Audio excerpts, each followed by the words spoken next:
Lige her bag ved os, der skal vi bygge et EBK-sommerhus. Og det bliver et helt særligt sommerhus, fordi de kommer til at lægge billedskønt for foden af grunden til vores nuværende hus her i Løkkesmose Skov. Og det kommer til at huse selvfølgelig både feriegæster, der vil lege det, men også kursusgæster, der lejer sig ind i forbindelse med kursus i Karmas Kantine. Her er tanken, at vi ud over kostkurser også vil lave yoga-weekender og livsstilskurser. Alt sammen lige her et stenkast fra Helnesbugten. Så kan man lige smutte ned og få et dyk i Bølgen Blå, eller gå en skøn tur i området. Og så kan man jo altså også gå op og få en dejlig kop kaffe på Café Karma. Halløj! Halløj! Vi har lige taget en kæmpe bunke frem med alle vores tegninger over huset og grunden og alt muligt. For lige at vise, at det er altså virkelig ikke, det er ikke tilfældigt, at vi har valgt det, vi har. Og der er altså gået rigtig mange tegninger forud og overvejelser og alt muligt. Også fordi, og det kan I se lige om lidt, at vi har en trekantet grund. Så den har jo udfordret os lidt. Skal jeg lige vende kameraet? Ja, prøv det. Her, der kan man simpelthen se, at vores grund, den er jo, som det fremgår ret tydeligt, trekantet. Det kræver altså et lidt særligt hus, også for at få udnyttelse af udsigten, som er den her vej. Ja, der har været mange dogmer, vi ligesom har skulle tage hensyn til, når vi har skulle tegne det her hus. Vi skulle nemlig have et hus, der selvfølgelig, som Karma var inde på, tog hensyn til både udsigten fra vores hovedhus, men også at udnytte den fantastiske udsigt, vi har over Helnesbugten fra sommerhusgrunden. Og så har vi skulle bruge et hus med mange overnatningspladser, da det også skal bruges til udlejning og overnatning for nogle af de kursister, der er til vores kurser i Karmas Kantine. Og samtidig så skal det også bruges til helt almindelig sommerhusudlejning til en eller to familier. Og det skal jo også være lækkert og indbydende til dem. Og så sidst men ikke mindst, så skal vores familie og gæster, der også synes om det, og bruge det en gang imellem. Så der er flere hensyn og kompromiser mellem funktionalitet, holdbarhed, æstetik, personlighed og hjemlig, hyggelig indretning. Og så selvfølgelig størrelse og pris, vi har skulle tage hensyn til. Der har været mange tegninger og mange mails igennem, som vi har skulle kigge. Altså, her var der jo noget om, hvor vi overvejede, om skulle vi have et anneks på grunden. Så skulle vi lige undersøge noget med faktisk regler omkring sommerhusgrundene. Så begyndte vi at overveje et helt tredje hus, hvordan det lå på grunden. Som I kan se, så har vi hele tiden overvejet også det her med at lave rum over i den side, så vi ikke tog udsigten op fra vores hovedhus. Det var også en overvejelse. Og lægge lidt afstand til naboen, så det stadig bliver ved med at være privat og eksklusivt Yes. Og det er nok en række helt normale overvejelser, man skal igennem i sådan en hustegneproces. Vi er på vej til Slagelse, til EBK-huset. Og det skal man tage sig tid til, og man skal tænke sig godt om, og så skal man spørge alle dem, man kan. Jeg vil gå ind og tage en lille smule efter sådan noget på. For eksempel de ganske fornuftige konsulenter i EBK-huse, som i flere tilfælde faktisk selv har bygget hus, og i hvert fald har prøvet at tegne og indrette en hel del huse for kunder. Så dem kan man med god gavn lytte til. Det, som vi jo tænkte her med hemsen der og vinduet ind der, det var at få trykket så meget lys ind på den hems, men samtidig lave en hems, som giver en lille sovekrog her. Ja. Og hvor man så bruger det der indhak til den der stige, du taler om, så man faktisk vil kunne trække den ud der og gå op der. Ja, det kan man sagtens. Fordi vi vil lave så meget om, og vi har kæmpe ønsker om at skræddersy det her, og det var det, vi var bekymrede for, at vi skulle ende op med et typehus, som overhovedet ikke kunne det, vi gerne ville. Så var hun faktisk ret hurtig til at få sporet os ind på fjordhuset, fordi der er så mange muligheder i fjordhuset for at indrette det lige præcis sådan, som man har brug for. Både i forhold til placering af værelser, i forhold til, hvor skal udsigten være, hvordan skal det være, og fordi det er aflangt, og kan ligge virkelig optimalt på en trekantet grund. Ja. Vi kan få topudnyttelse af det. Det falder smukt ind i landskabet. Altså, det har jo alt det der, og det må vi jo sige, Jane, at det lyttede vi virkelig til. Ikke? Og i den her tegneproces, der gik det faktisk først halvvejs op for os, at et sommerhus fra EBK-huset, det kan godt være, det er et typehus, men ikke mere end det meget let kan ændres. Vores detaljetegneprojekt tog udgangspunkt i fjordhuset 130.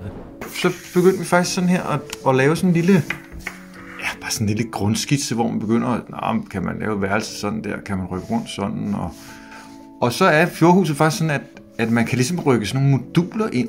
Ja, man kan simpelthen skyde et ekstra badeværelse ind sammen med et værelse der, og gøre noget andet her. Det er også ret vigtigt, fordi det er jo ikke kun indretningsmæssigt, fordi det er jo også æstetik. Og der er fjordhuset indvendigt helt utroligt stemningsfuldt. Altså det er virkelig et dejligt hus at komme ind i. Hvis man nu gik den vej og siger, at vi gerne vil have en overløbs ind op på den her. Ja. Bare så har en fornemmelse. Prismæssigt. Altså der vil jeg jo sige, der skulle vi så bare lige have en lille 78x98, og det skal bare være manuelt. Fordi der kan man jo nå det fra hemsen af, ikke? Og nogle ændringer, de koster lidt at få tegnet, andre, det sker bare. Men det er ikke dårligt givet ud at bruge de der 3-5.000 kroner på at se på nogle tegninger, tænke sig om, spørge og så justere, og så se på tegningerne igen med friske øjne. Altså, det er jo meget rart, at man har med nogen at gøre, der har en masse erfaring. Men at man virkelig bliver rettet ind, en der lytter til ens behov, og så siger man, hvorfor gør I ikke sådan? Altså, jeg kan godt se, hvad det er, I mener, men man kunne gøre det lidt smartere på den her måde, og bang, så sidder det faktisk lige i skabet, og så bliver man sådan helt tryg. Jeg har i hvert fald blevet meget tryg ved, og jeg er helt sikker på, at det vi er kommet frem til, det er det helt rigtige. Her er et af de første skitseforløb, hvor vi overvejer med døre ind og ud, og i stedet for at have et udeområde her, så tror jeg, vi begyndte at overveje, kan det der faktisk komme ind i huset? Og så stille og roligt, så kom vi faktisk hen imod det her, sådan det kom til at se ud. Udvendigt fra.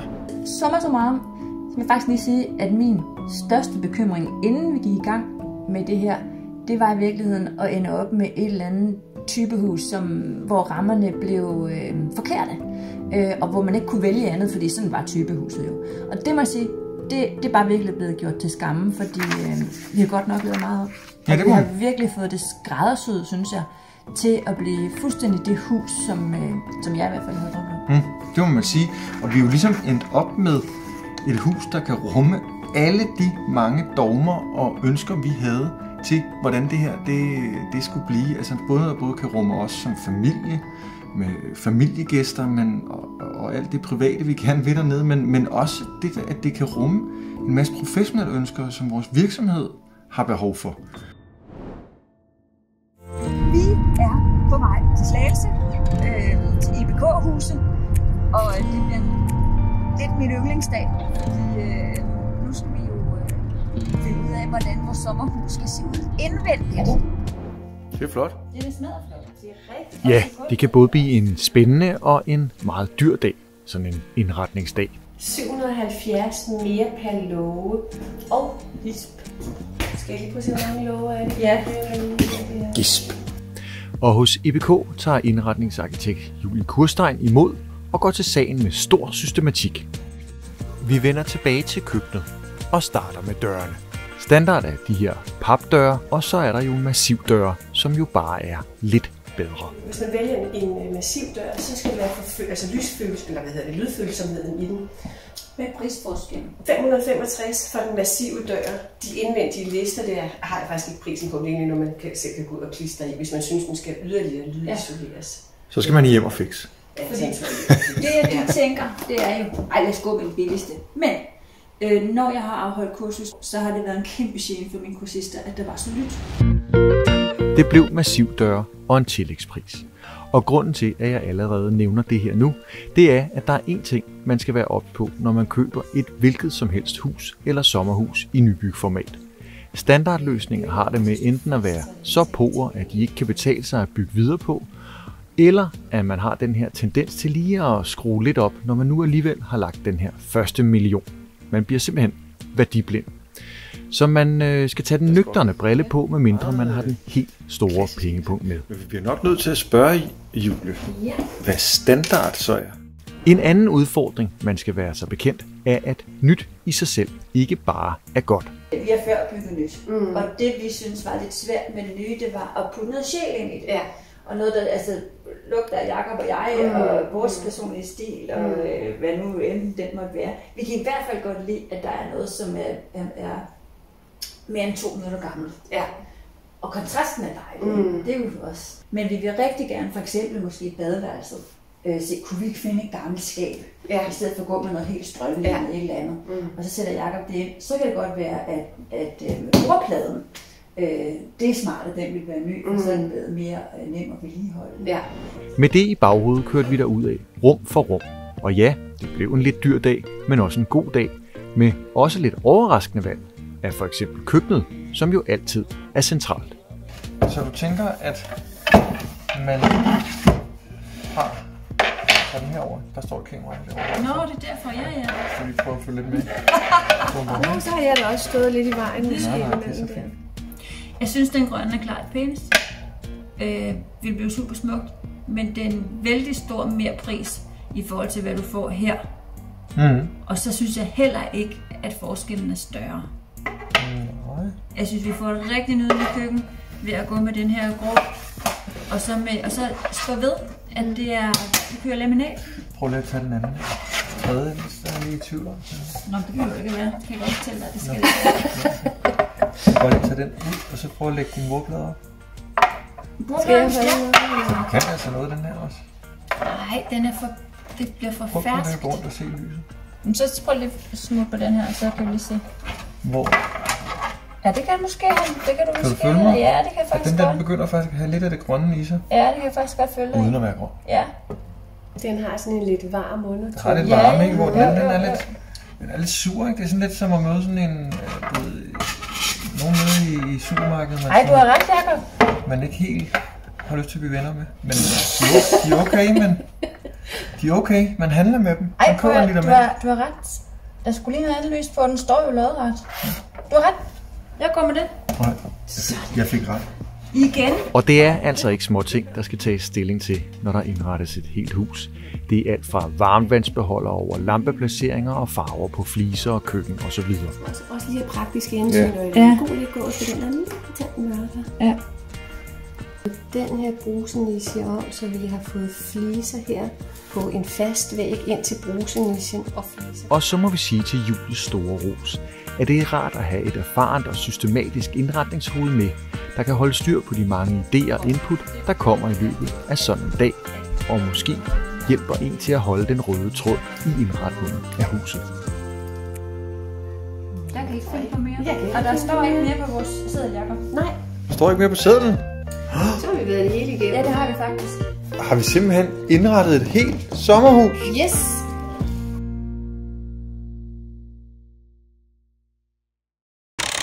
Det er når der bygges, der for alvor sker noget i et sommerhusprojekt som det her.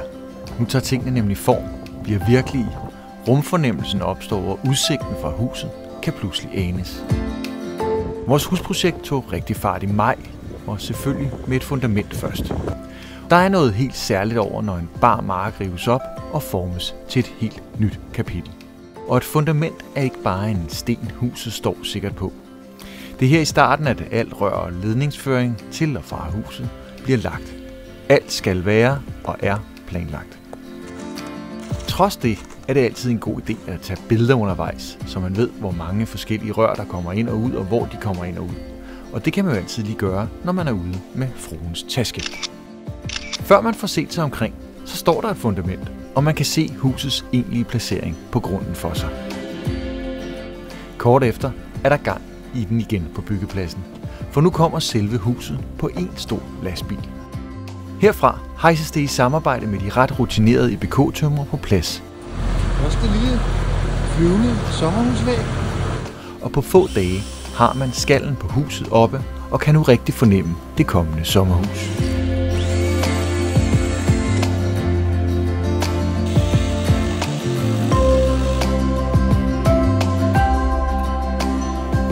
Selvom der sker meget på få dage, så er der lidt vej endnu.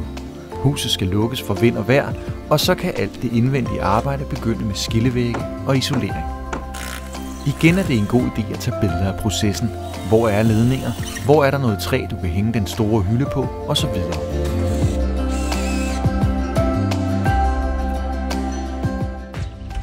Det kan godt være, at det går lang tid inden tilladelser og alt den slags er i orden til, at man må bygge, men når så de er på plads, så skal jeg da lige love for, at der sker noget. 6 til 8 uger gik der for os, og så stod der faktisk et nyt sommerhus i Løkkesmose Skov.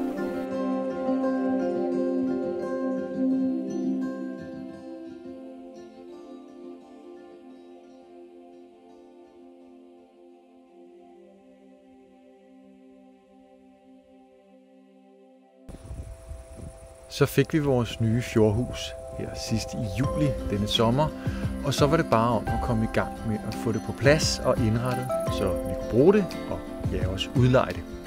For der er jo som regel et lån på den anden side af sådan et byggeri, der skal serviceres. Og derfor blev det også en indretning og indflytning med fokus på udlejning. Men lad os prøve at hoppe ind i det her helt nye sommerhus. Vi er nok mest til naturmaterialer, men mest på grund af det udlejningspotentiale og det medfølgende ret hårde slid, vi forventer på huset, så er vi jo gået med et måske lidt kedeligt laminatgulv, som er let at holde rent og vedligeholde. Men vi synes faktisk, at det er blevet rigtig godt. Til gengæld, så keder man sig ikke, når man kommer ind og opdager, at der er en hems lige ved hovedindgangen.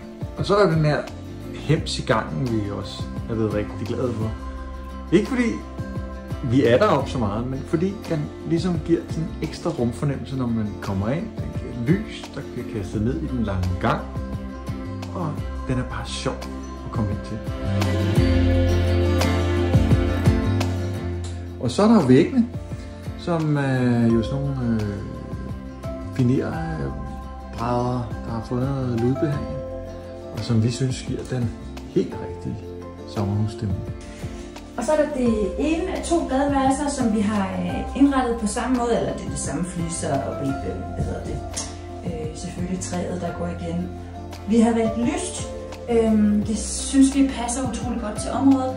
Det er super enkelt, det er lækkert, det er dejligt. Der er nogle få ting, der lige giver lidt hygge, og det fungerer bare skide godt. Så synes jeg jo samtidig, at den har sådan en... Altså det er i orden, det er gedint, og det er lækkert, og man har lyst til at bruge det, simpelthen. Ja. Som I nok kan fornemme, at vi er ret begejstrede for vores nye skønne sommerhus. Men selvfølgelig er der også småting, der kunne være bedre.